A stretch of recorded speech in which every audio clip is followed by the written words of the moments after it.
சென்னை சோழவரம் அருகே காணாமல் போன சிறுவன் சடலமாக மீட்கப்பட்ட சம்பவம் அப்பகுதியில் பரபரப்பை ஏற்படுத்தியுள்ளது.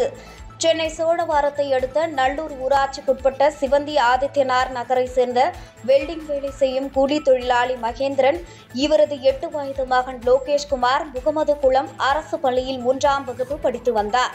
இந்த நிலையில் கடந்த சனிக்கிழமை மாலை விளையாட சென்ற லோகேஷ்குமார் வீடு திரும்பவில்லை. இதனை அடுத்து லோகேஷின் பெற்றோர்கள் சோழவரம் காவல் நிலையத்தில் புகார் அளித்தனர். இந்த நிலையில் இன்று காலை லோகேஷின் சடலம் சிவந்தி ஆதித்யனார் நகர் பகுதியில் இருக்கும் தனியார் அரிசி ஆலை அருகே உள்ள குட்டையில் மிதப்பதாக கிடைத்த தகவலை அடுத்து உறவினர்கள் அங்கு சென்று காவல்துறை உதவியுடன் சடலத்தை மீட்டனர். பின்னர் சிறுவனின் இறப்பில் மர்மம் இருப்பதாக கூறி பெற்றோர் மற்றும் உறவினர்கள் அரிசி ஆலையை முற்றுகையிட்டனர்.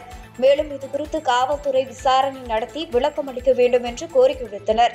ஆனால் காவல்துறை அதனை பொருட்படுத்தவில்லை எனவும் சிறுவனின் உடலை உடற்கூறு ஆய்வு செய்து பெற்றோரிடம் ஒப்படைக்கும் பணியில் ஈடுபட்டு வருவதாகவும் கூறப்படுகிறது. சிறுவனின் இறப்பிற்கு யார் காரணம் என்பது தெரியும் வரை உடலை வாங்கப் போவதில்லை என பெற்றோர்கள் மற்றும் உறவினர்கள் தெரிவித்துள்ளனர். நேற்று சனிக்கிழமை எங்கள் குழந்தை 5 மணிக்கே காணாமல் போயிடுச்சு. போலீஸில் வந்து நாங்கள் 9:30 மணிக்கு கம்ப்ளைண்ட் கொடுத்துருக்கோங்க. அதை கம்ப்ளைண்ட் கொடுத்தது நாங்கள் என்னென்ன சொன்னோமோ அதை வச்சு தான் அவங்க நடவடிக்கை எடுக்கிற மாதிரியே தெரியல. நாங்கள் சொன்னது ஒரு நோட்டில் எழுதி வச்சுருக்குறாங்க, டைரி மாதிரி எழுதி வச்சுட்டு திரும்ப வந்து இன்னைக்கு காலையில் வந்து ஒருத்தர் வந்து பார்த்துட்டு சொன்னோன்னே அப்புறம் நாங்களே வந்து குழந்தைய கண்டுபிடிச்சிட்டோங்க. அவங்க கண்டுபிடிச்சி கொடுக்கல, எங்ககிட்ட விசாரிக்கவும் இல்லை, பக்கத்தில் அக்கத்தில் யாருக்கிட்டுமே கேட்கலங்க.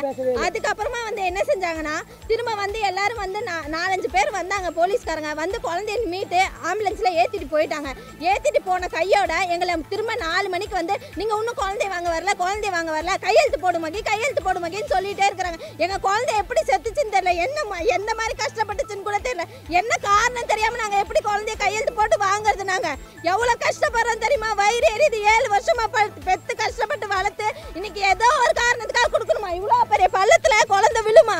என்ன காரணம்னே தெரியல. என்ன காரணம்னு எங்களுக்கு தெரிஞ்சா ஆகணும். எங்களுக்கு காரணம் இல்லாமல் நாங்கள் குழந்தைய வாங்க மாட்டோம். போலீஸ்காரங்க சொல்கிற மாதிரி எங்களால் நடந்துக்க முடியாது.